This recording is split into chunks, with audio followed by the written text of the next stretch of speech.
We are live. Okay, yes, we're live. This is Alton Simpson of Vampires of New Jersey fame, comic books, graphic novels, and things. And this is a podcast I do called, what is it called? Comics, Film, and Other Cool Shiz.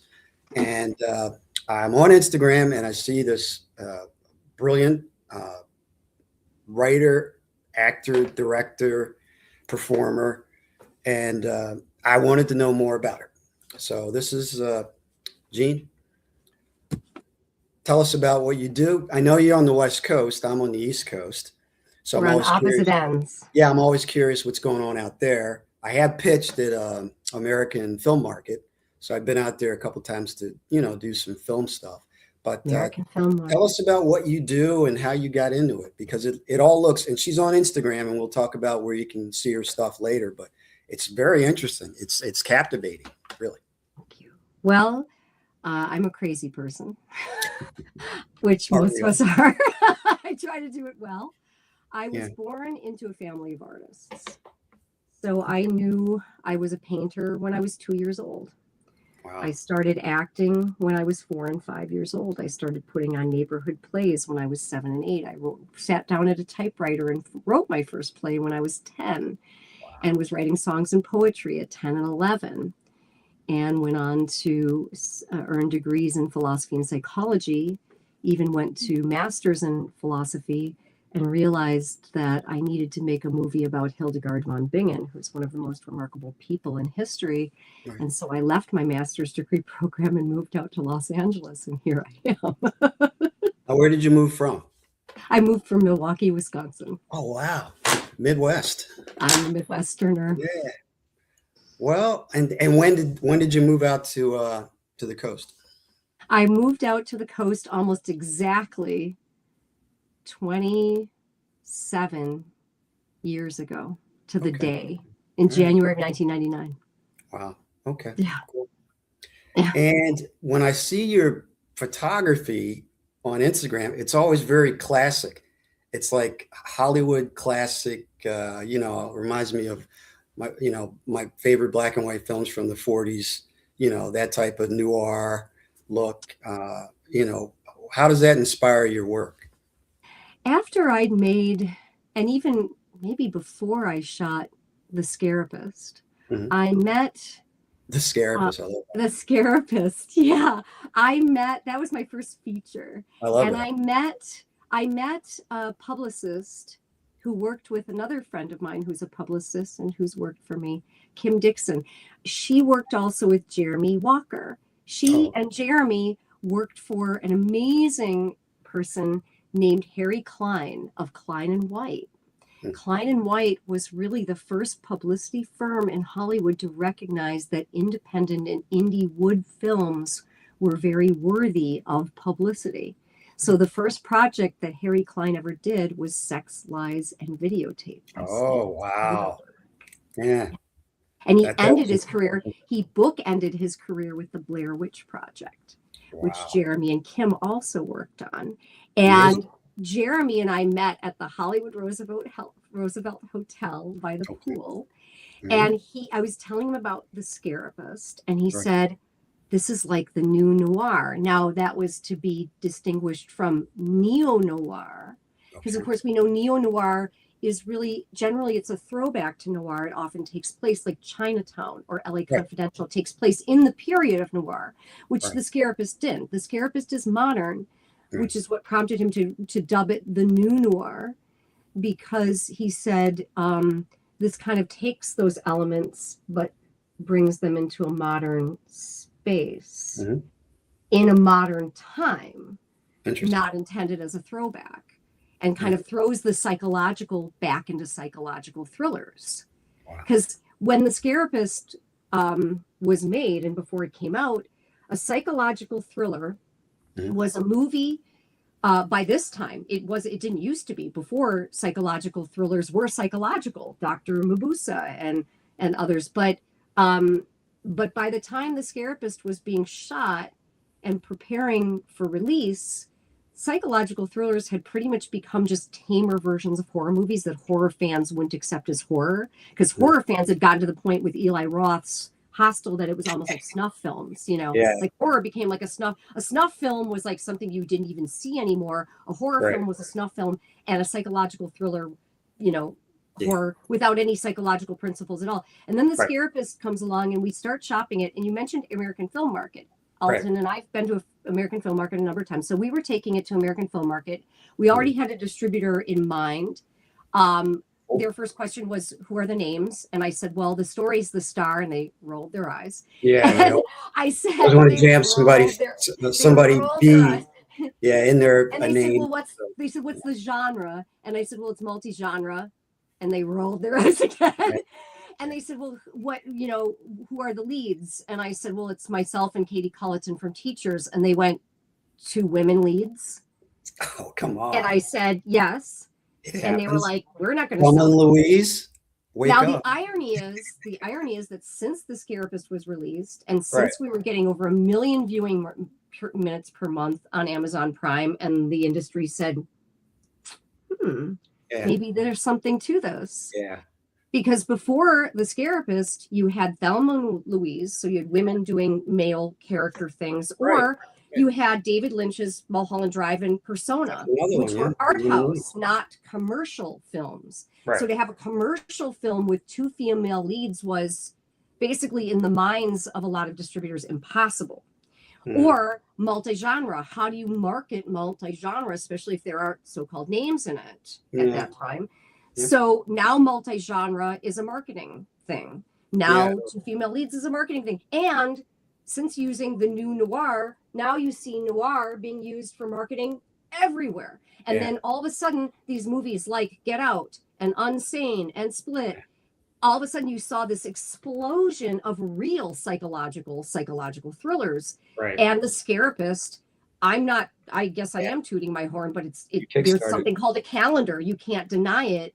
That movie sparked this whole little revolution that went on. Yep. And the only reason you won't people say, well, this is the Scarapist did this, is because it's an independent movie as opposed to a Hollywood movie. So, for example, Jordan Peele, rather disingenuously, will say he got his hypnosis sequence from Silence of the Lambs, which has no hypnosis in it whatsoever, but did actually view The Scarapist along with Blumhouse as a possible franchise. Yeah. And so they were quite familiar with it before they shot it. Yeah.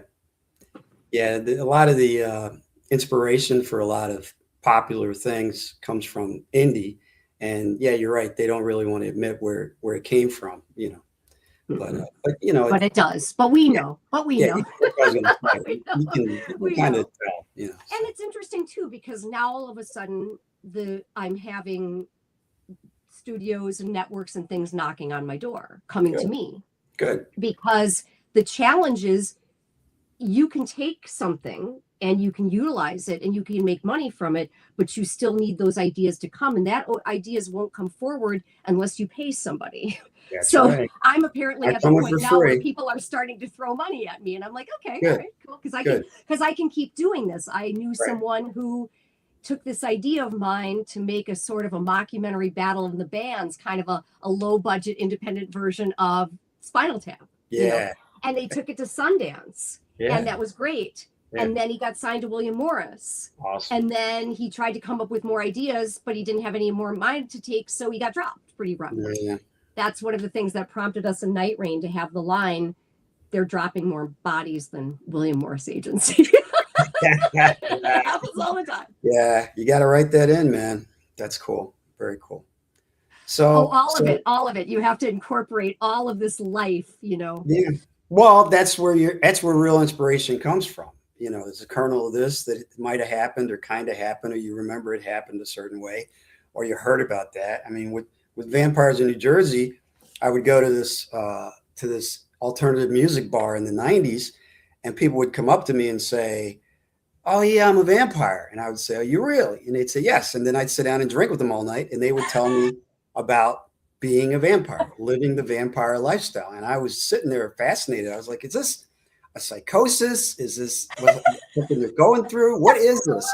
And there's a fine line between, as we see around the world now, between what you believe in a type of insanity.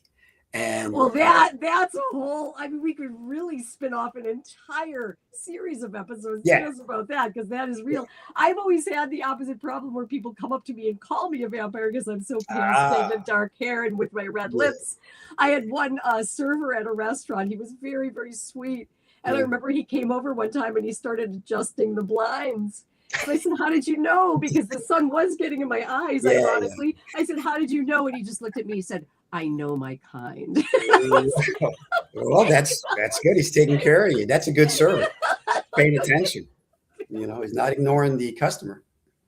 Well, one of our projects, and we recently got some very good news. So lots of announcements are coming, but I do have a series called Vamp Out that is on the move right now. Yes, and it's an interesting. Yeah, with centers breaking, vampires are probably coming back in. But my books my comics and my graphic novels got so popular, I spun off all the other characters. So it's kind of like a shared universe thing. Werewolves of Brooklyn, biker crew from Brooklyn. You can hire to do anything. They just happen to be werewolves.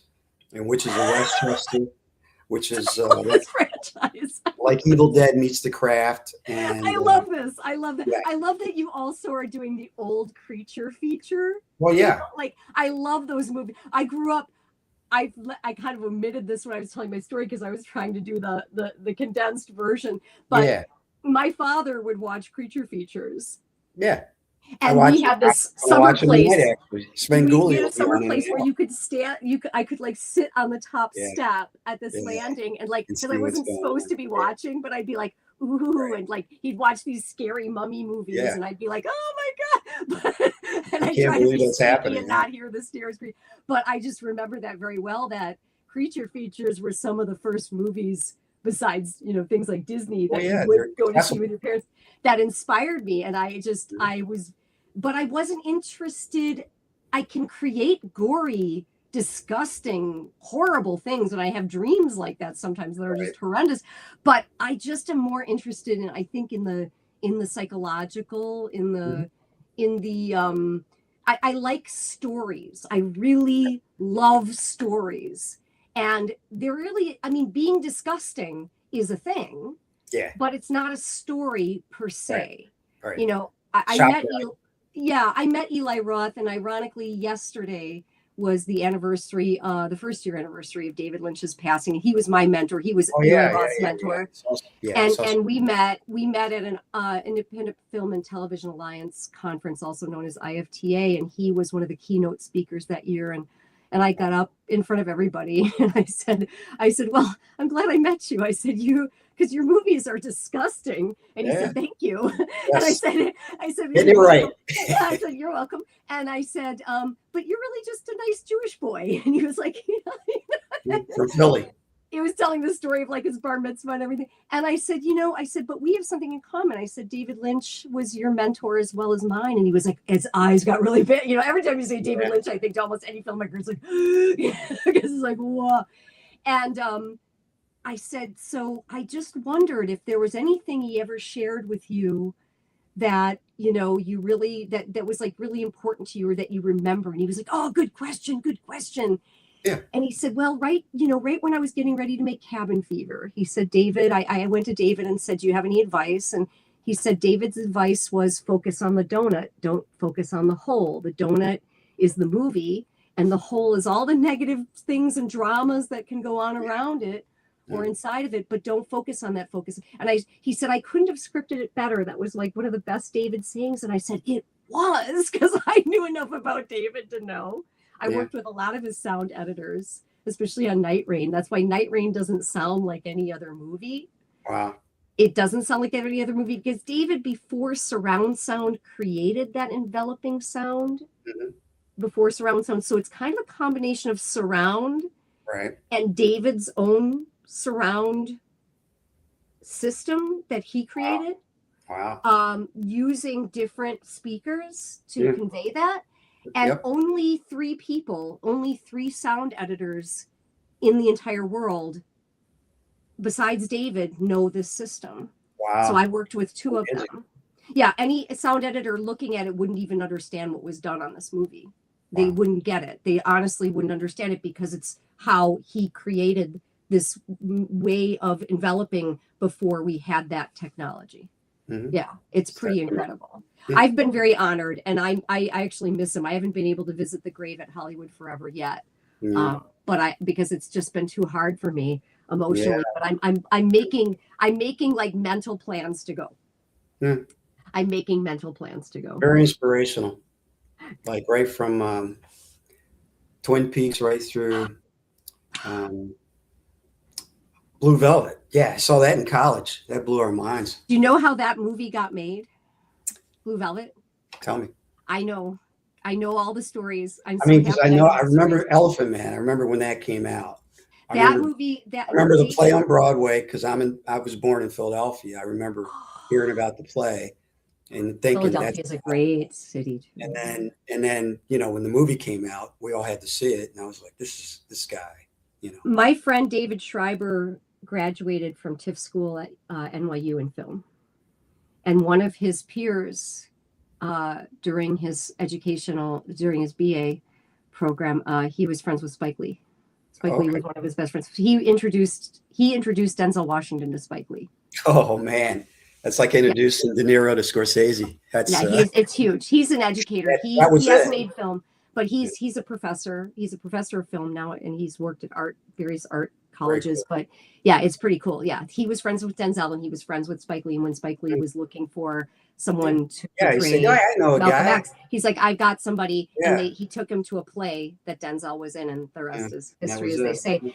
So David was the assistant to Mel Brooks when Mel Brooks and Anne Bancroft were in development for The Elephant Man, and David, being from New York, living in New York and Los Angeles, having come from New York, went to the Elgin Theater and had seen Eraserhead in its first run.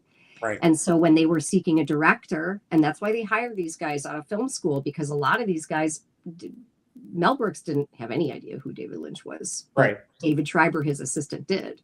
Right. And David Schreiber said, this is your guy. This is the guy you want to hire. And they did. And as they say, it's history. Yeah. So it's pretty amazing. It's pretty amazing when you realize how many people form what becomes this lore and this outcome, this reality of things. It's just so interesting. And so where Blue Velvet was concerned, David could not find anybody to make that movie, to produce that movie. I would think from the script it was probably a little especially for the time. For the 80s, I think it was like around. It was like, why aren't you doing Teen Wolf 2 or something? He had done Dune. He had just recently completed Dune. It wasn't finished. It wasn't finished yet. It was still being edited. And he really wanted to do Blue Velvet, and no one would touch it. And he approached Val Kilmer. Val Kilmer said no. Val Kilmer said, I'm not going to do this movie based on this screenplay because this is soft porn, basically. He said, I'm not going to do it. And pretty much every producer he approached said, this is pretty much like soft porn, and I'm not going to do it. And Dennis Hopper came on board, but he approached Dino De Laurentiis. Producer Dino De Laurentiis, and Dino De Laurentiis said, if you give me final cut of Dune, then I will produce Blue Velvet. Wow. And to this day, that was why it was up until last year when David passed, that was why it was his least favorite project. He was not proud of it. And yet that's how he got Blue Velvet made. That's how he got it made, was to give up final cut of Dune. Got a deal. Yeah. It's I know a lot of really interesting things because of working with Ron Ing and John Neff, both of the two of the three sound editors who worked with David. And I've had exchanges with David. So I knew some things that were very interesting. How Mulholland Drive became a motion picture.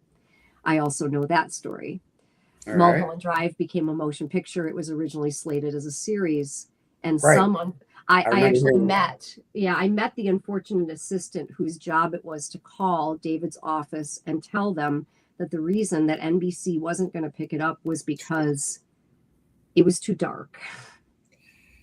Yeah, And well, I said, what did they think they were going to get? it's hard for me to think NBC would take that. But with Twin Peaks, they're probably thinking, "Hey, we can get a piece of that." But they're very reticent. I mean, The Sopranos was shopped to all the CBS and all them, and I can't imagine, oh, we'll take it, but you got to do this. I don't know what it would have turned into. You know what I mean? It's too dark. So, it's almost like saying this project is too David Lynch. Well, that's the thing. What do you want? Think you were gonna, yeah. And so it was. I mean, that's what the guy does so well. And he would be calling Naomi Watts regularly. Naomi Watts, she said she was ready to drive right off of Mulholland because she was really just completely losing her mind because it was up and it was on and it was off and she was in the middle of like this career crisis. Go and you can't. And it was going to make her break her career basically. She wasn't really getting anywhere in any other way, and she'd gotten that far and gotten cast by David, but then it was on, it was off, it was on, like it was off, and that was off again. And so David Lynch was in his studio one night, and it was like this. It was like, I know how I can do this. And he called his assistant, Gabe Pope, and he basically had her transcribe how he was going to make this entire series that he envisioned into a motion picture. And then that's how the movie Mulholland Drive was born, which is one of my favorites that he ever did, honestly. I'm so glad he did that movie. It was really spectacularly done. The performances are so incredible. The scenes, like Rebecca Del Rio, I know the story behind that because Rebecca Del Rio was sent by her agent at CAA to visit David, and John was there at the time, actually. And John and David by then had been working so closely that they could give a look or a sign and they would know what to do. She just said she could start singing this song, crying. But Llorando in Spanish, and of course, given David's penchant for that song, he did a little motion to John that was like flip the switch. She didn't even know that they were recording her at the moment, but that was what they used in Mulholland Drive, was just that spur of the moment. Yeah, that was just her doing it perfectly. Capture that thing. Yeah, he was well, and David was so good at that. The thing that I loved about David was an artist who recognized artists. He was always very straightforward with me. He was always a gentleman. I think he wanted to shield me from some of the darker parts of Hollywood that he understood. He was very protective that way. And he was really quite a remarkable. They don't make them like that every day, that's for sure. And he was my mentor. And I can say that whenever I make anything, I think of him. I can credit a lot to him and his influences and just being who he was. And that I think that's why it's so hard for me to go yet to his grave, because it's like it's still incredible. You mentioned my images on Instagram, like some of the images that were shot, particularly the ones inside of Angel's Flight that relate to my practice making angels. That are, some of them are the 90s and some of the 30s. We were on our way to that shoot that day when I got the news that he had passed away. So that was a very intense thing that I was actually doing this. I guess so. It was like, wow. He was incredible. So how many different types of things can you do? I mean, you mentioned poetry. Writing, painting, songwriting, composition, and singing instrumentation. I write, produce, direct. I perform. I'm a performance artist. I pretty much do just about any area. I dance. I just do just about any area of the arts. I think artists are so interesting because we don't compartmentalize. We don't specialize that way. It's not like, well, I write, therefore I can't act, therefore I can't paint, but if I paint, then I don't write. And I mean, that's a very kind of post-industrialist. And as you're familiar, because you're a PhD, Elton, it's highly specialized in academia. And it's like you've got to go into an area of a discipline of and in order to sustain and survive, right?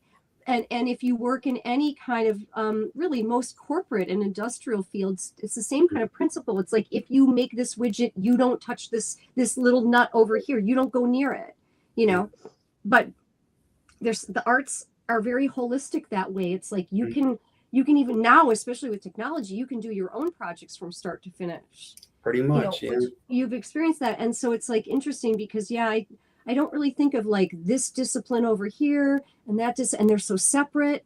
And I think that's also what I love about motion picture, because you're incorporating painting. If you're a scenist or a set designer, you're incorporating writing, and you're incorporating acting, movement, all different forms of the arts. Anna Biller is one of my favorite contemporary female directors, and one of my favorite contemporary directors. She did The Love Witch, and she recently finished Faith of Horror. Yeah. And she Love Witch pops up in my feed all the time on Amazon. Like, yeah, every day. She's an amazing talent. I mean, we've had very interesting exchanges, because she'll say, "Why does that bother me?" And I'll be like, "Because of this." And she'll be like, "Yeah," because it's kind of like, when you're an artist, you know when something kind of offends that artistic sensibility. You know, essentially, in essence, when something isn't authentic. You know, it's something, even if you can't pinpoint exactly what it is. Like she was describing something about this. What is it about that? I'm like, that's because of that. She's like, oh my God, yeah. It's like, there's just something about it that it's not sincere to you. It's not sincere. And for the artist, I don't think there's anything that offends the artistic sensibility more than something that is not sincere. It's not about how famous it is. It's not about how widely known. It's not even about how many social media people talk about it or think about it or say good things about it or anything. It's just, it reminds me of what Stanislavski said about acting, and Alan Langdon's also. So I studied with him, Circle in the Square on Broadway.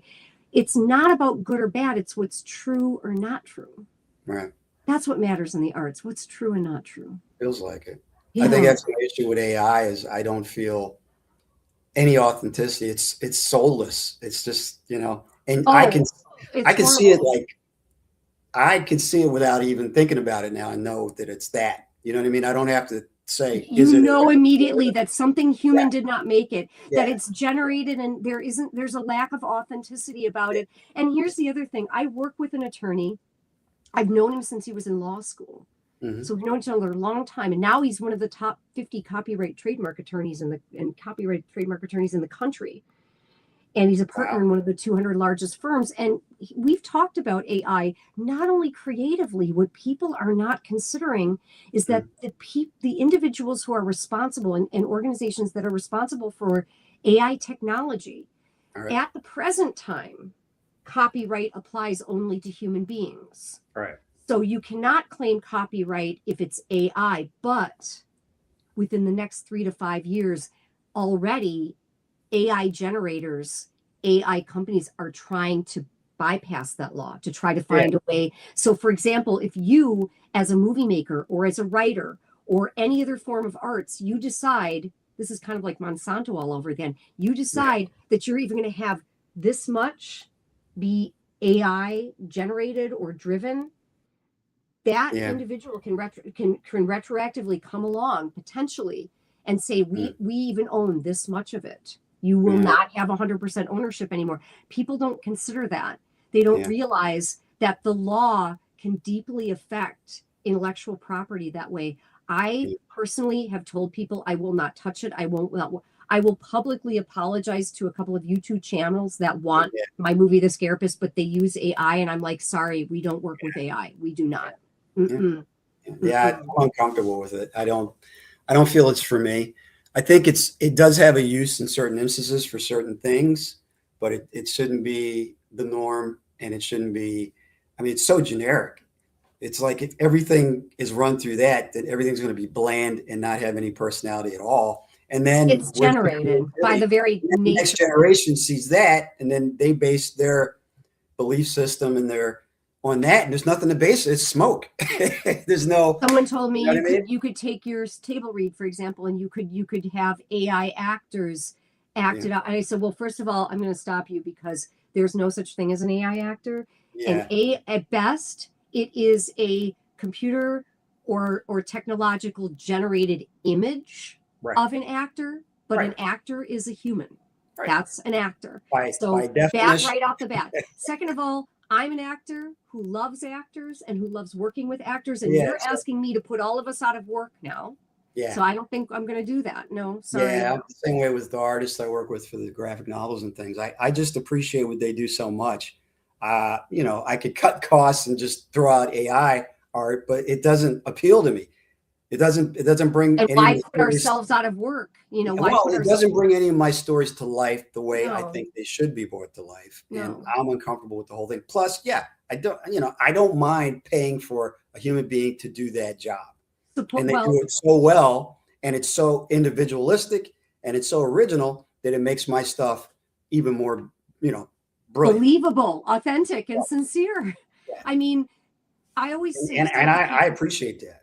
yeah, oh yeah. Well, I'll never let that go. You to be a better artist because you're around that. You're around that creativity. We learn from that. It's very hard to learn from images of things that are simulations of things. Yeah. That's just like, I might as well just go to the holodeck. Why go to Italy to visit my family when I can go to the holodeck? Exactly. Nothing against the holodeck, but it's just it's not a sincere Not and the same authentic thing. experience. And the thing is, it reminds me of something I once said to someone. I said, the first time I remember the first time someone bought one of my paintings, and I said, that was very validating. That was a very validating experience. But when I was sitting around a table with over 40 different actors and artists, crew members and everything on Night Rain, because Scarapist, we had a smaller crew. On Night Rain, we sometimes had over 47 people on our set in a given day. Wow. Like a motion picture. We made this like a motion picture, even though it was independently done. It was made like an old studio picture. Yeah. And I just remember looking around, and I was just like, I felt fulfilled. Yeah. Because all of these people had come together, and they're all sharing conversation about their craft. Yep. And I'm in the midst of all of this, and I helped make this possible. Yeah, happened. Yeah. And so it was so fulfilling, and I would never want to lose that. I wouldn't want to lose that. It's not, for me, fulfilling to sit behind a computer as opposed to sit with people. I hate to sit here and bash AI, but I could bash AI all day because I have nothing personally against the people who created it. And like you said, I don't doubt that there is use for it. And I know even now there might be aspects of AI I'm using like in searches and things like that. Well, yeah, it does. I mean, it has online use and things for like instances, that. but I don't think it should be generally in everything. It isn't the panacea to make things better. It doesn't take the place of a human being. It can't take the place of a just human. not, It shouldn't take the place of a human being. Certainly, I suppose there are some people who believe that it could, but I personally don't think that it could ever do. I don't feel that. So, how could we? We're artists. We're artists. We're made differently. We were made to. We're very close to the creative spirit all the time. It's a way of life. It's a way of seeing things. As Emerson once said, life is in the seeing. It's a way of seeing. It's a way of being. It's a way of living. And you can't just throw that aside like it's a tissue you just used and pick up something that's completely just wrong for you as a person. I don't impose this on other people. I know people who are already utilizing AI, and I'm like, hey, if you want to do that, but I don't want to be a part of that. That's all. It's like, you're choosing to do it, your choice. I'm choosing not to be a part of it, my choice. All right. There's a reason why they call it AI slop. They call it AI slop. And this guy, there's a reason they named it that.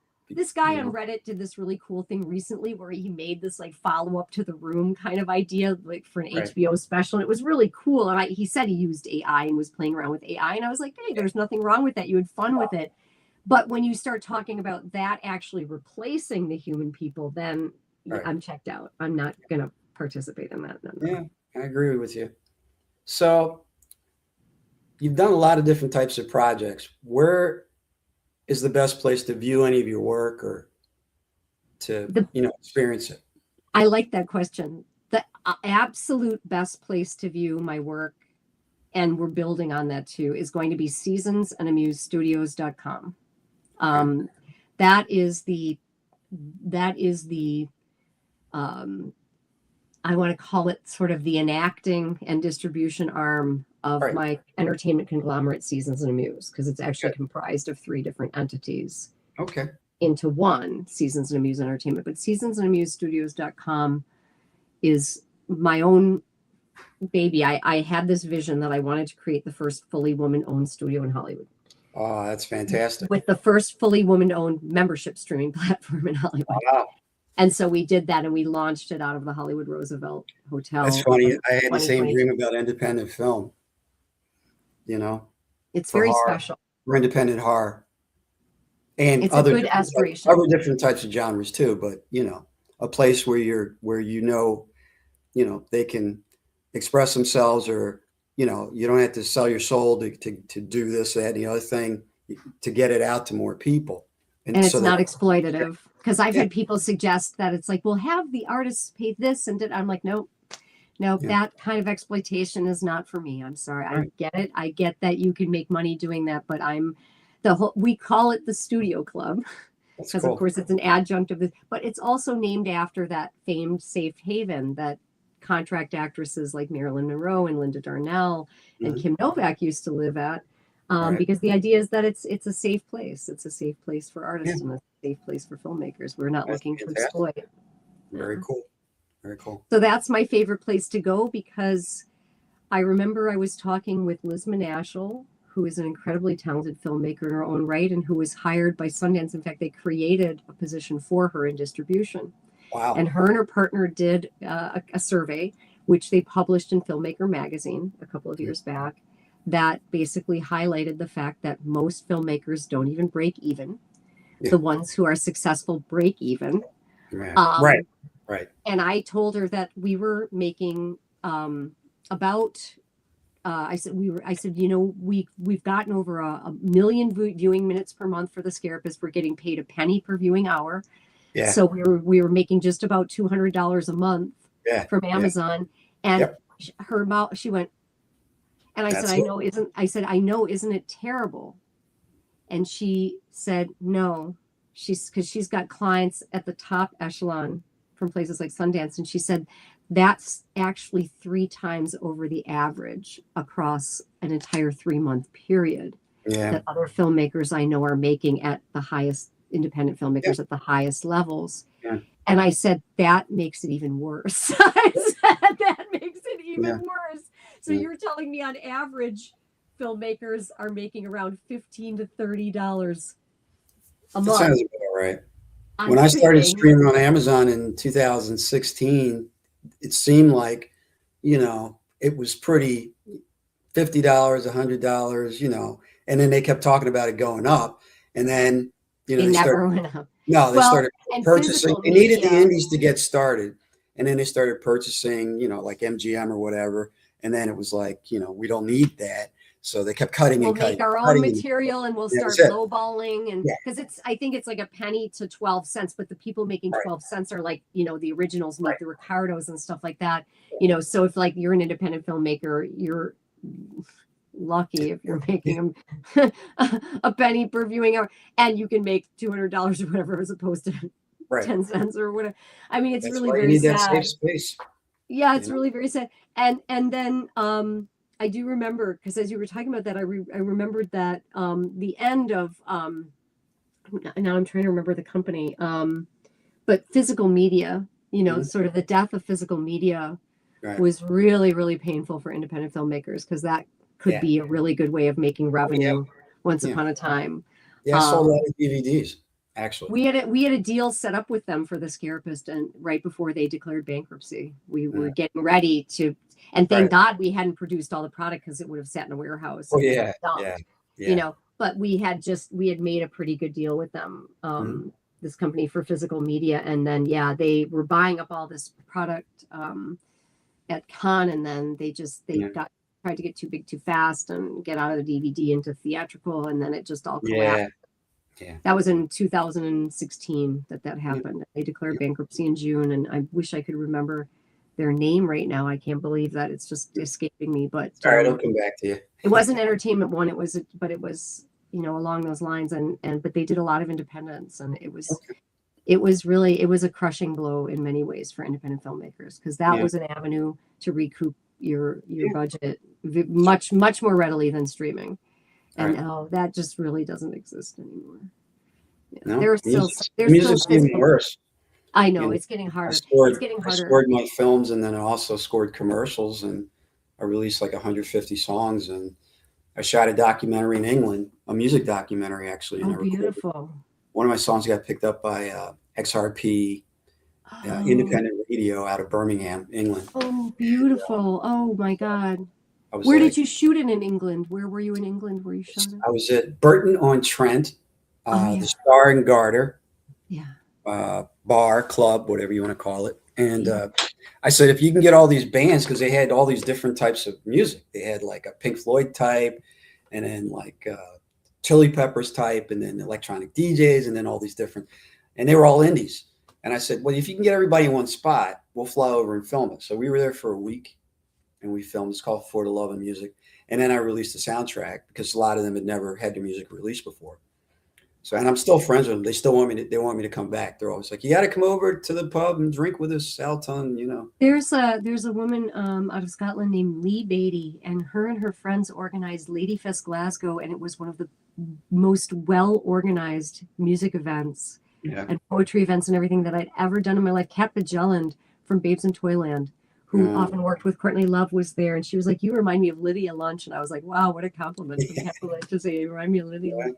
It was a really good performance, and it was a really good experience. And boy, I have seen some really incredibly organized events out of the UK. Even at the youngest levels, I'm really impressed. I'm really impressed with the UK. I've loved. It's been a while, but I've loved performing in the UK and working with people there. My first short that I ever executive produced. Field Day was distributed out of Screen International through a distributor out of England. He and his father ran the company. They were great. Yeah, I that is really cool because that's really a great experience. And that's one of the things I love too when we were talking about, see, technology can't produce that either, like these kinds of experiences with people. And you can meet people from just all over. And that is one of the benefits of the internet too. It's like this ability to connect with people. I love that aspect of it. And then you want to be with the people in the presence of the people, though. You don't want that to replace that. Yeah. You know, because it's not the song I same. did for the soundtrack of a movie I got into the Philadelphia Independent Film Festival. And I tried to do a different genre for each character. And I did a jazz song, which my jazz teacher in high school would laugh at because I was terrible back then. But they kept playing it at the station, and then they contacted me. And then I was like, you guys are doing something amazing with all these indie bands, you know, working class guy who delivers pizza, who plays, you know, Pink Floyd type stuff at night, you know. And I said, well, I have to fly over and see this. So it was a great experience. And then we released the soundtrack. And then the movie, once it got on Amazon, Amazon was only streaming in, I think, 5 countries back then. It was Canada, US, Germany, England, and Japan. Yeah. And For the Love of Music was a big hit in Japan. It was streaming really well over there. Oh, and then the soundtrack was on Spotify, so it wrapped into that. Oh, Spotify. Speaking of those that don't pay artists. That's another, well, that was my original point. You know, it's like technology does allow us to at least reach people. You know, I know. Well, and that is very important. You know? That is very important. I mean, honestly, one of the things I learned about my experience of the release of The Scarapist, because we had a limited theatrical release for an independent film. And then we went on to, we almost had the physical media. We did have the physical media deal that couldn't go through. And then there was, you know, things like we had the streaming release. So we were considered to be very successful in the independent world. In fact, I met a director from France who knew the movie and said, you know, in France, we consider this highly successful, but not just for commercial reasons. If you have an impact on culture, that's in fact, it's almost the opposite. If you're too commercially successful, it may not have the cultural impact, and so it's not considered as successful in Europe. But if you have this kind of impact on culture, it's very successful. I'm like, wow, I'm feeling better. Keep talking, you know, kind of thing.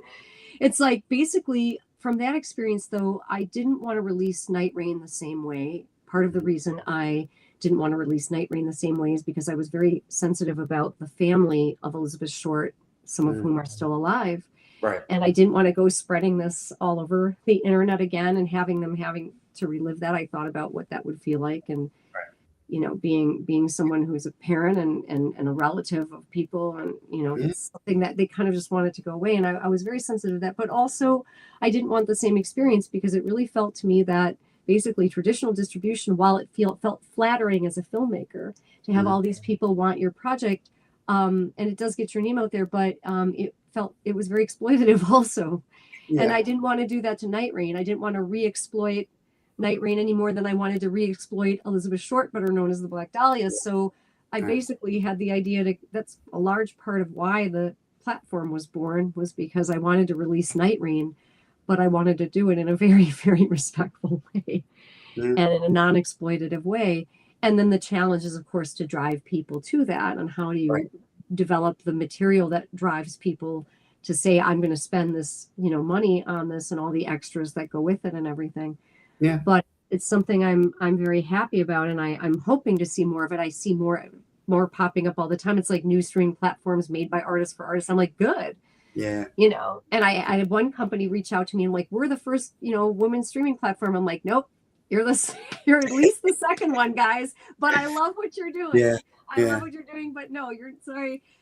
But that's okay, because it's almost like these little intentional communities cropping up. I think the world will naturally be much more community based again. It's going to get more tribal again out of necessity, because it's gotten so big, and yet in the bigness, we can just be swallowed up. Yeah. So if you want your artistic voice to be exactly, like if you want your artistic voice to be heard and you want your work to be seen, as you were saying, you almost have to develop these community. Tommy Wiseau and Greg Sestero, who I know quite well, they did it with The Room. They kind of they've created their own world with that. Yep. I've witnessed it. I know quite a bit about how Tommy did that. Because we would have these 5.5 hour, 6 hour, 9 hour marathon conversations sometimes about various things. And yeah, I mean, I love the people I've met since I moved out to LA are like David Lynch and Tommy Wiseau. That's very unique people. That's a cool, cool people to bump into and spend Julie time. Dash, sitting down and discussing Daughters of the Dust with Julie Dash, and finding out some of the ins and outs of that. And it's just, I feel very, very blessed. I'm very glad I took the risk and just said, I just don't think the academic world is for me. I think this is, I've had my own professors who I thought were so disappointed in me. Mm-hmm.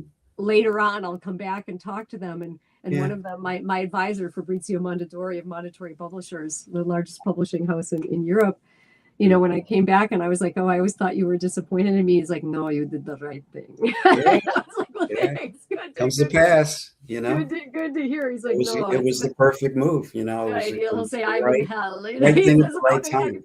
It's hard to know that, but your your spirit said to you, I got to do this. I got to try it at least and see where it takes me. And the calling was there. I felt more. You can't ignore that. Yeah, less like Edison or even Disney, and more like almost St. Francis of Assisi. Something is called Frodo. I was at the Vatican, and this cute little Franciscan friar who spoke Italian and English, but with an Italian accent, said, "You are like the Frodo." I said, "I am." He's like, "Do you know Frodo?" I said, "The Lord of the Rings." He's like, "Yes."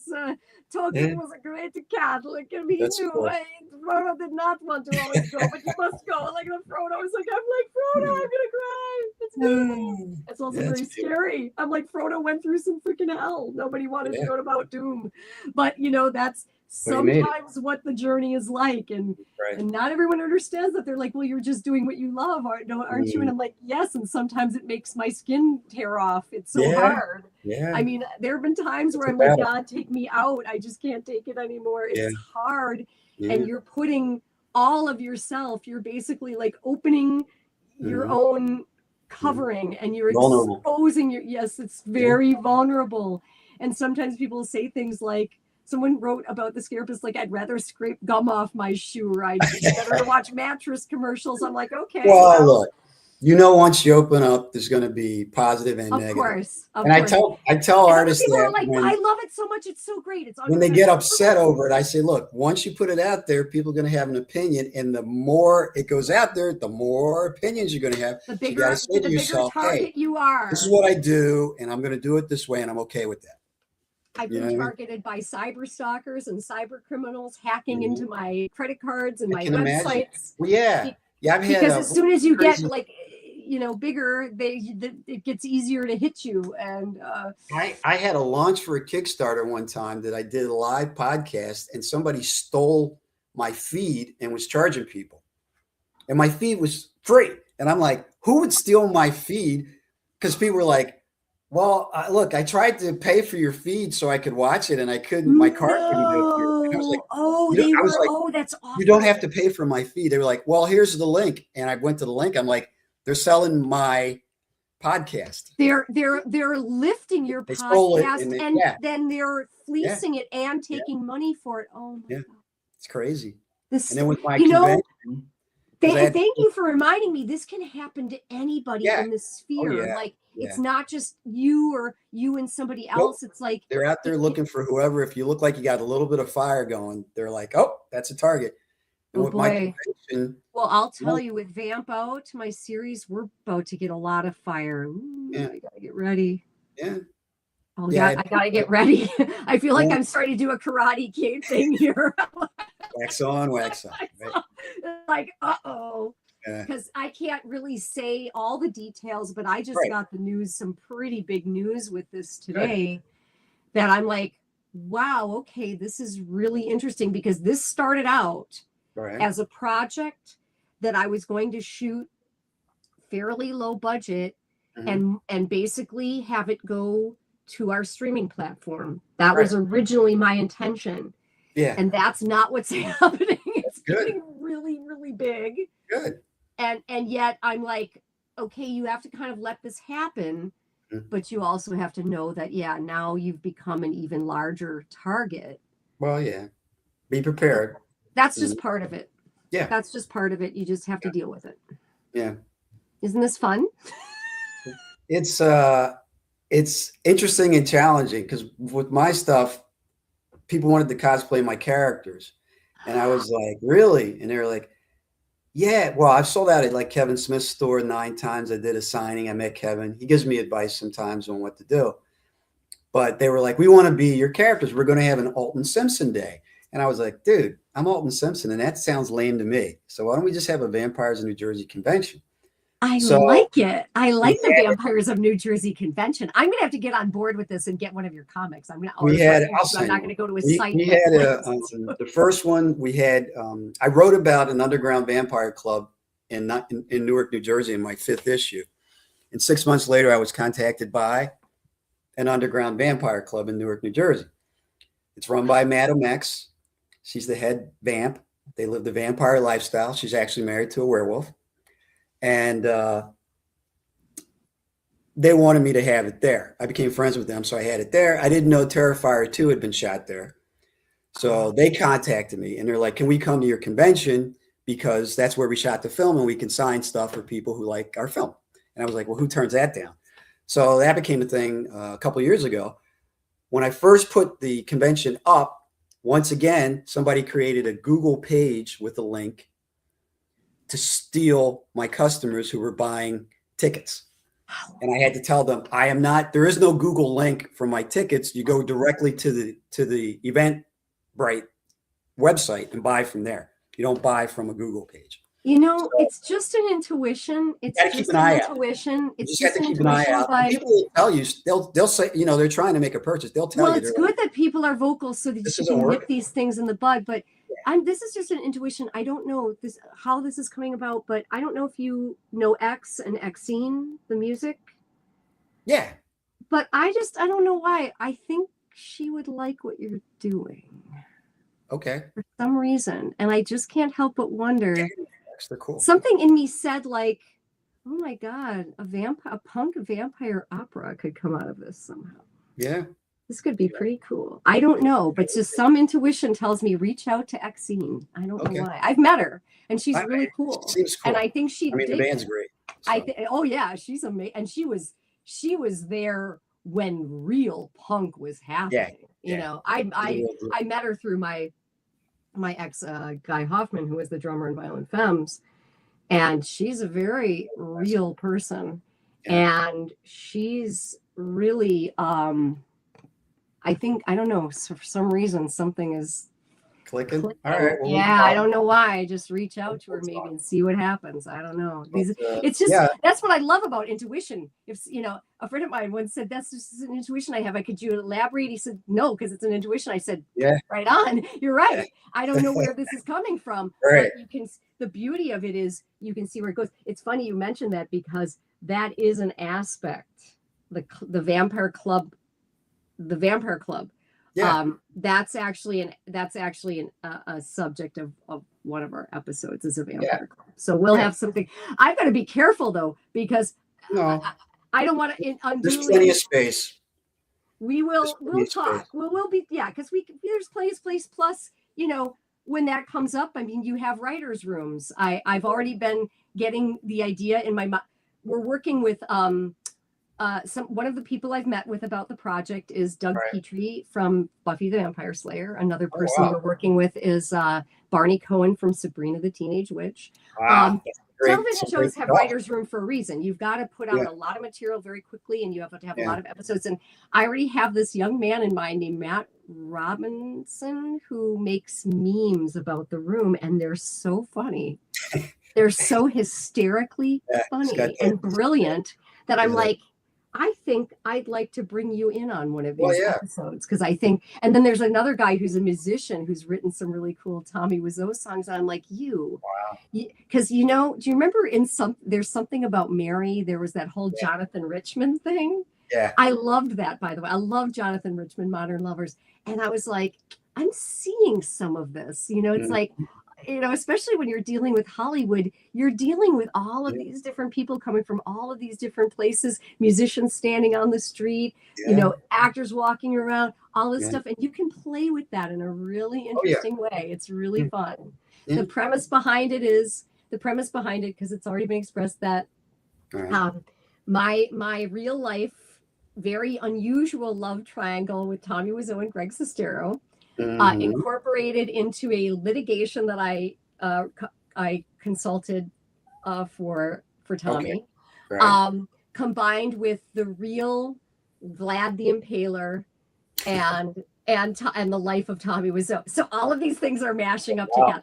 Yeah, that's the best way to do things. Yeah. You get something totally different. You throw all those ingredients in, and you come up with boom. And people what is are this? really like these people, like Barney and Doug, are coming out of the woodwork going, whoa, whoa. I see it. Yeah. And what I like about it too is that, of course, I can't help but incorporate elements of things that have not been revealed about Tommy, and things that have not been revealed about Vlad the Impaler, because I'm talking to some scholars and academics who are in Romania, who have access to letters that they can't even let out of the bibliothèque, for example. And finding out the very specific historical things. And then if that kind of intersects with things about Tommy that people don't know, then you kind of ask yourself, well, what is Vlad and what is Tommy? It's like, well, they're kind of blending, and stuff like that. So it's really cool. And so he's so tired of people stealing his life rights. He's so tired of people who are stealing his life rights and getting the story wrong. Right. That he wants to move to more Hollywood. Annoying than anything. He wants to move to Hollywood to make the movie about himself. But he can't let on that he's a 595-year-old vampire. Right. So he has to take on the persona of Tommy Wiseau to do it. Wow. It's really fun. Yeah. So I'm very excited about it. It's really kind of exploding in a way I didn't expect. And that's always the best part, because you just got to go with it. It's like, well, this is how I thought this was going to go. And then how it's going is actually much. And I'm no longer like in kind of my fingers inside of this little thing. It's like all these people, it's like, okay, all right, surrender, and just let it flow, let it happen, be a part of it, be grateful to be a part of this thing that you've sort of started to create, but now it's like a child of its own that's been born, and it has to go out in the world and do its thing. Yep. Very exciting. Right. I'm also very scared. I sometimes wake up and I'm like, we've been at it for a while. We have. It's almost an hour, isn't it? I can talk to you all day and night, but I appreciate what you do. I'm sure I'll make it happen. What was it that just grabbed you the most? Was it the old Hollywood? Was it some mentions of vampires? Like what? It was a mix of everything. You just seem, it's not just like some people on Instagram, they post one picture like this, and the next day they post one picture like this, and they post a picture like this, and I mean, it's kind of, and then you say to yourself, well, that's kind of the same thing all the time, and yours is different all the time. It's always something interesting and different. That's how I found the person who I believe is my agent, or he found me, because he was like, an old Hollywood. I love old Hollywood. Well, that also I'm very, and you mentioned that. I absolutely, noir films. I had a wonderful conversation with a very good friend of mine whose name is Dwight Yoakam, and he and I had a really Oh, he's brilliant. Oh my God, I love his acting. This man is I don't use this word lightly. Dwight Yoakam is a genius. I mean, I love his music, but then once he started acting, I was like, he's just so We were talking about how real film noir is, and he incorporated some elements of that into a film that I just love, that my very dear friend, her first movie she ever cast was Apocalypse Now. That was her first movie ever. And she went on to cast his South of Heaven, West of Hell, Dwight South of Heaven, which this is an amazing work. He put so much into this movie. It's actually really brilliant when you realize all the different layers that are in this movie. It's very worthwhile watching. It made a very big impact on me when I saw it. I asked him a lot of questions about it. It was very interesting. But boy, when you're a filmmaker being inspired by other filmmakers, and film noir was truly the only original artistic movement to ever come out of Hollywood. Yeah. You know, from what they considered to be originally almost like a comic, because crime fiction was low rung of the literature ladder that went on to be this incredible art. So I knew you'd appreciate that because you do comics. I just figure you've got such a great smile, Alton. You just warm everything when you smile. I love you sharing what you're doing too. This was fun because it was almost like a round table, coffee table thing. Yeah. It wasn't just like this is just about you, or this is just about you. We got to intersect a lot of things. And but it is about you. I mean, I wanted to know more about you. Well, I wanted to know more about it. The know? feeling's mutual. I don't know. There's just something really incredible about a mutual inspiration. I mean, I think this is the future of pretty much any artistic discipline and interdisciplinary arts. It's artists inspiring and finding other artists. Like, I can't thank you enough for reaching out to me and asking me to do this. Yeah. This has been I'm always willing to ask. If people say no, or if they say it's not for me, I'm okay with that. But I don't mind asking. It was the way that you asked, and it was what you were sharing about yourself. And I felt the same way looking at your stuff too on Instagram. I was like, and then I was watching some of your podcasts, some of your chats. Yeah. And I was like, oh, this is actually really interesting because you're asking some very provocative questions and stuff like that. Yeah, I really that's what actually even cinched it for me, was when I went on and I was looking at the different talks that you had, and I was like, no, he's asking some very provocative and compelling questions. This will be fun. And it was, and it is. I hope this is only the beginning. Yeah. Anytime you want to talk, let me know. But when I can reveal more about Vamp Out, for example. Yeah, as you're getting further along, send me links of what you're doing, and I'll post them with the YouTube video, and then post them around my stuff. But people involved as the episodes go forward. A very exciting premiere is planned. Things I can't tell yet. But I know. It's coming. It's like, I can hardly wait. And I've got to find out more about Vampires from New Jersey too. I'll send you a couple copies. I've got 3. For that, I have 3 volumes. So, and then the other, I'm going to have 6 graphic novels by the end of the month. Why didn't I think of this? You know who you need to reach out to besides Kevin Smith? Some buddies of mine from back in Milwaukee. Oh, Dan Harmon. Okay. Dan Harmon, Community? Yeah. Ricky Morty? Yes. That guy. He's brilliant. God, the Disposable Assassin. Community. Oh my God, what an amazing show. Not Kurt. God, why am I forgetting now? But he's very, very bright and very creative. Yeah. He'd be a good person to reach out to about Vampires from New Jersey, I think. Okay.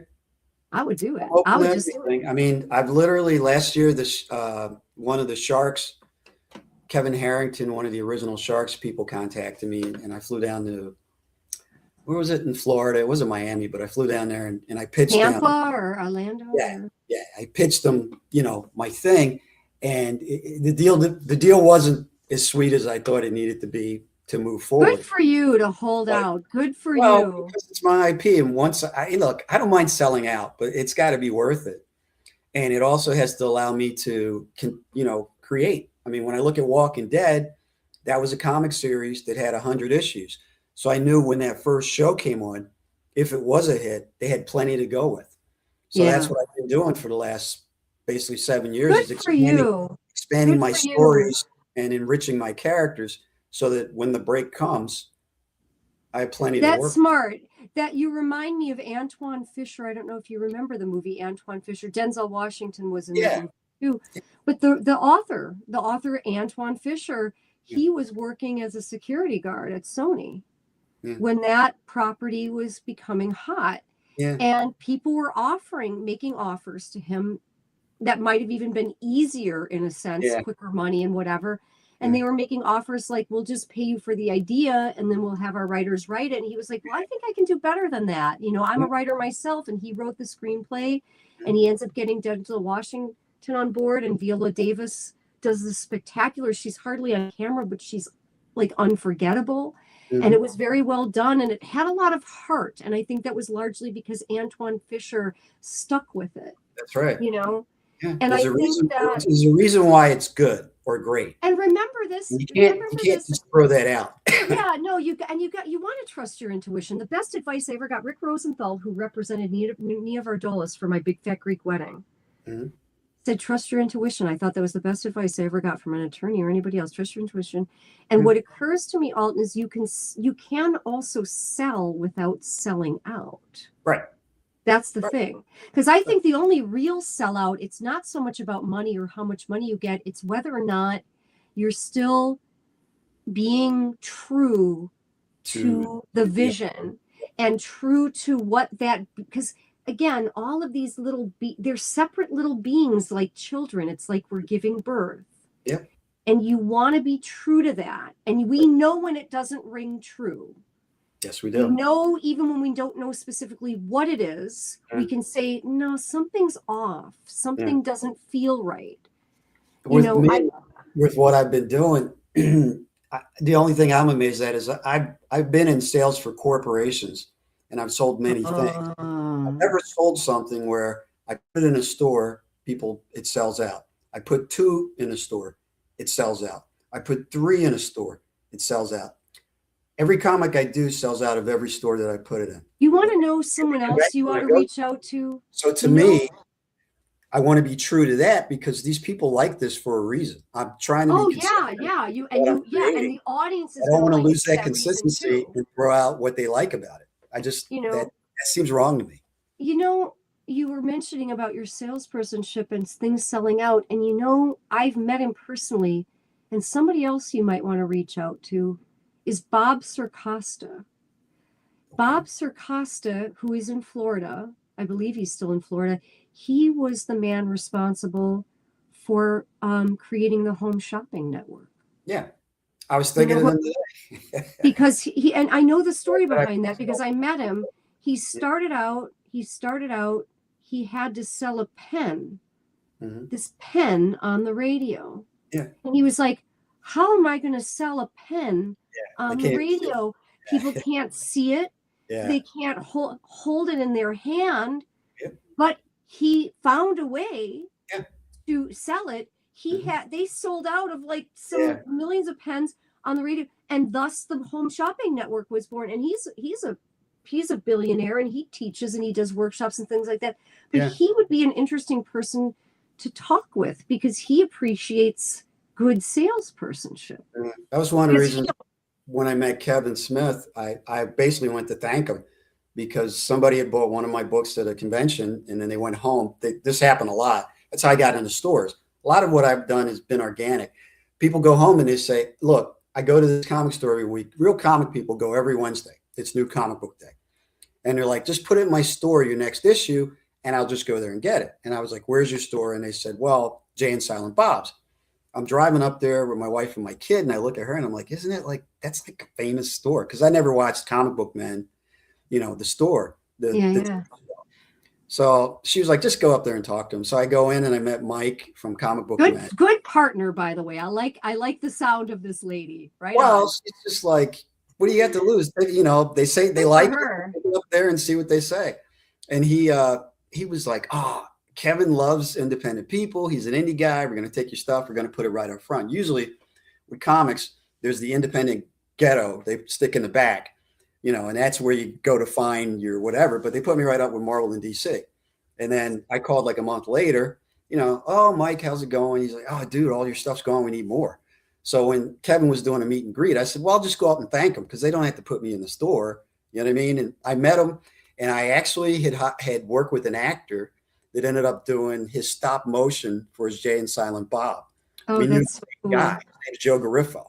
Okay. And he hired Joe on the spot when he looked at his. I'm just having a feeling again that you're gonna find your right people, and they'll find you. You're gonna find your right people. Yeah, when I mentioned Joe, and then I said, Kevin, I sold out 5 times, and then Mike was like, no, 9 times, Kev. And he was like, dude, and I was like, dude. He's like, dude, and Jay's like, do you guys know each other already? So we ended up hugging it out, you know, because I told him, I said, Kevin, when I do these conventions, I'm a film guy. I look out and I see a sea of Kevin Smiths. I go, nobody believed they would be able to shoot a movie till they heard about this guy who was getting his parents' credit card, getting his friends' and money. Selling some of his comic book collection. Right. To do this, I said, and you inspired a generation and a generation. And he was like, dude, you're going to make me cry. And I was like, dude, I'm just telling you how it is. I said, people look at what you do. And he was like, hug me, dude. And I was like, I'm hugging you. You know.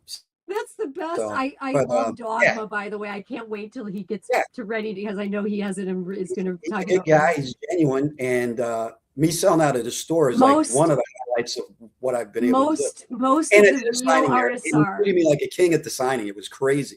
Because most of the real artists are. That's a beautiful story. I love that story. I love that story. That is a great story. Most of the real artists are like that. They are because you have to stay connected with people in order to create. You can't create in a vacuum. Nope. That's not the way artists create. It's very interactive. It's all about communication. That's a beautiful story. I love that story. Luck, but you know, I'm prepared. So, and he's like, last time I saw him, he literally goes, Vampires in New Jersey guy. And I was like, oh my God, you almost know me. And we started laughing. And he said, you're at the point, he goes, Al, when I go to Netflix with a comic thing, they don't just give me a whatever. They say, have you put it in stores? Have you sold it? Have you been to conventions? Are you workshopping it? What are you doing? He goes, and you've done all that. He said, so what you need to do is shoot a high quality trailer, you know, as high as you can go. Teaser, right? And then get out there and you can pitch it. He goes, and it'll not happen. To correct Kevin, but it is a teaser, Kevin. Yes. Well, that was the last thing he told me. That was. But like most people know what a trailer is, so that's why you use that language. Yeah. So that's. Well, so is that in the works? That's the point I'm at.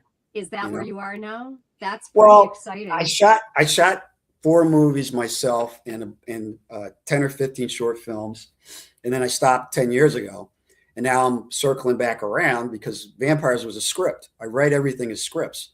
So now you have to because you can't copyright a concept. Right. So you have to. So there's local independent people that I'm working with to build up to shooting again. So I'm excited for you. This is really great. I love what I'm hearing, and it's very moving too. Well, but I'm not the only guy doing it. It's just this. It's a great network of people from New York through Jersey to Philly. You know, that's like you're in the right place for all of this. Netflix is building a studio. Paramount's building a studio. Lionsgate's building a studio in North Jersey. We're working on this too because Seasons and Amuse, we're virtual, but we want to be a physical studio too. Yeah. So we're working on all of this. And this is again, goes back to what I was saying before, though. These are tribal societies, basically. Yeah, I feel that. You know what I'm saying? That's the past and it's the future again. A lot of times history does that. It makes circles. And there's a lot we can learn each time around. But I always say your talent is your treasure. Your people are your gold. Your talent is your treasure. Your people are your gold. They are the gold. The people are the gold. You want to remember that and treat them as such. Yeah. Nothing surpasses that. Nothing surpasses that the human artist has to be held in the highest regard. And you can see other artists doing that regardless of what level they're at. And you can always tell that when the ones who know that, because they will treat you that way. They will treat you that way. When I was at Dwight's last concert, I can't even count on my hands how many times I heard my name uttered to make sure that I was being taken care of.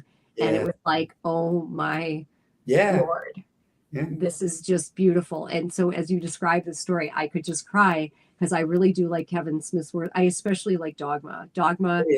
Well, it's the anniversary year, so he's out there with it now. You know. I am very excited to see what he's going to do now, as that he can release it himself. And this is going to be the thing: intellectual property. Yeah, you never. That's why Disney survived. Walt Disney, he licensed his work. He never sold the rights to his intellectual property. He licensed it.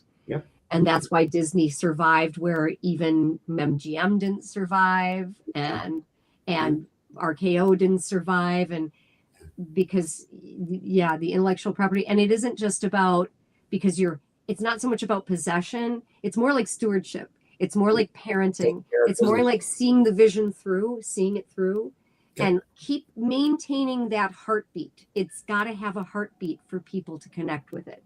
It's got to be genuine. It's got to be real. It's got to be heartfelt. It's got to come from a human. It's got to come from the artist, who I really believe that's what my project Making Angels is about. It's like something very divine is being transmitted into the world and being communicated into the world. And that's basically what artists, we kind of catch it. I think it was Arlo Guthrie who said, I think that Bob Dylan is upstream from me catching all these songs before I can. That sounds about right. Oh, wow. And then he was also quoted as saying, but if people want to hear old Bob Dylan, they'll have to come see me. And he said, I didn't know they were going to quote me on that one. Yeah, right. Like, oops. No one's going to come back. But there's such a I think the sincerity has to remain for the artist. And like you described it, you said it best, the vulnerability, that vulnerability, that's such a deeply human trait. And we human beings know that's connecting with us, and we know when that's there. We know when something rings true and when it doesn't. So something in my heart and my intuition says that you are absolutely making the best steps. I really feel it. It's learn as you go, and you go as you learn. It's a labyrinth. It's tricky. It's a very tricky. You build as you go. It can be a minefield out there. You know, there are temptations. There are temptations, like you were describing. There are temptations to sell out. I was given an offer I had to refuse back in the day by Harvey Weinstein. Well, it wasn't him directly. It was indirectly. It was through one of his representatives. His intercom, the intercom with him listening was there though, and I was asked. I was asked what I was willing to do to get my movie Breath of God made. And I said, well, I'm from the Midwest. I'm here I am like this young, like, I was like, I'm a hard worker. You asked me to drag a truck across, and she said, no. Yeah. She said, what are you willing to do to get this movie made? And it was like, literally, like, it was like this. Oh no, I'm not that kind of actor. I'm from the Midwest. Did I mention I'm from the Midwest? Oh, that's funny. So the response, that's how it is sometimes, though. It'll get real pretty quick. You know what I mean? You gotta know. Yes, it does. You gotta say to yourself. And the thing is, this was in 2003 when Harvey. Yeah, he was hot. This was like around the era. This was coming on the heels of Gwyneth Paltrow's win from Shakespeare in Love. That's what I was going to say. This was the peak of Harvey's power, when he could get you a nomination. He couldn't guarantee you win, but you got a pretty good shot. He could get you a nomination for an Oscar. This guy had so much power, and so to say no. And by the way, I also found out very quickly that if you said no to Harvey, you said no to all his friends. Just as if you said yes to Harvey, you said yes to all his friends. So I'm not impugning or discrediting any woman who made a different decision because she made the decision that she made. I just know that Midwestern just kicked in on me and was like, oh no. I was like, No. oh no. my. And when it clicked, it took about 2-3 seconds for it to click. But when it did click, I was like, oh no, oh no, oh no, oh no, oh yeah, no. I know what I can live with, and I can't live with that. No. My mother did not raise me. My dear mother did not raise me that way. No. And I have a daughter and a granddaughter now, and so I have to think about what my life is. The message. I can use words all day long, but how I live my life is what my legacy, my real legacy I'm giving to them. So if I do things that I would feel not comfortable for them, I was offered the role of a roller skating porn star once. Oh. And people are like, oh, that sounds familiar. I'm like, it does. And I was like, but I was asking, could she read Kierkegaard? You know, like, could she? Exactly. I was trying to give her something feminist to do. Elevate it. Yeah, and I was like, could she read Kierkegaard? And they were like, no. Can we give it a little more like normal flavor? Yeah. Could we give it sort of a feminist edge to her? She's kind of anti-stereotype of the traditional porn star. No. And I said, well, I have a daughter to think about who's going to see me in this, and this is what I'm, transmitting and leaving with her with. So I'm going to have to say no. Right. I'm going to have to say no. And people have sometimes said to me, any regrets? I'm like, you mean about Harvey? No. I'm like, no. And they're like, any regrets about? You made the right decision for you. No, I had to. Right. Again, I don't discredit or impugn. Right? Maybe other people won't do that, but that's how I feel. Just like with your deal. Just like with your deal, some people might take that deal. Okay. They're comfortable with it. They can accept it. But if that little thing in your esophagus is sort of pushing up going, no, you can't do it. It's against your own nature to say yes. So you can't. You have to figure out what your nature is early on. And once you figure that out, you know how things should go. Sometimes stormy, sometimes calm. Sometimes it's a raging tornado. Sometimes it's It's always you making it through. Because at the end of the day, that's what we're given. You got to live with yourself. That's what we're. Alton, you're cool. Well, you are also. I appreciate your time. Thank you. Like I said, send me information on your links. Tell everybody what how to reach you or how to enjoy your newsstudios.com, guys. There you go. Join our club, be part of our newsletter, get our stuff, and most importantly, I guess, hopefully be inspired by the things that Alton has described and hopefully some of the things I've said. So that's my new hashtag for a lot of things. Keep making stuff. Yeah, we need new ideas. We do, and we need to survive in a world that has gone mad. And so, you kind of are choosing this path. Are you going to kind of go into this consume, destroy mode or this creative mode? And I think the creative mode is what saves us. I think that's really the saving grace of all. Yes, and I don't mean that lightly. I mean, like, literally saves yourself. It was Stella Adler who said, the famed acting teacher of Stella Adler School. She said, our life beats down the soul, and art reminds you that you have one. So true. Words to live by. That's a good way to cap everything, I think, All right, Jeanne, I appreciate your time. Anytime you move along with your projects, if you want to talk again, let me know. I think we'll be talking in the not too distant future, Alton. I have a feeling we'll have a lot more that I can talk about once we're ready to talk about those things. And I love that we share many common interests. Yes. And I'm excited to hear more about yours. So I can absolutely send you things, whatever you need.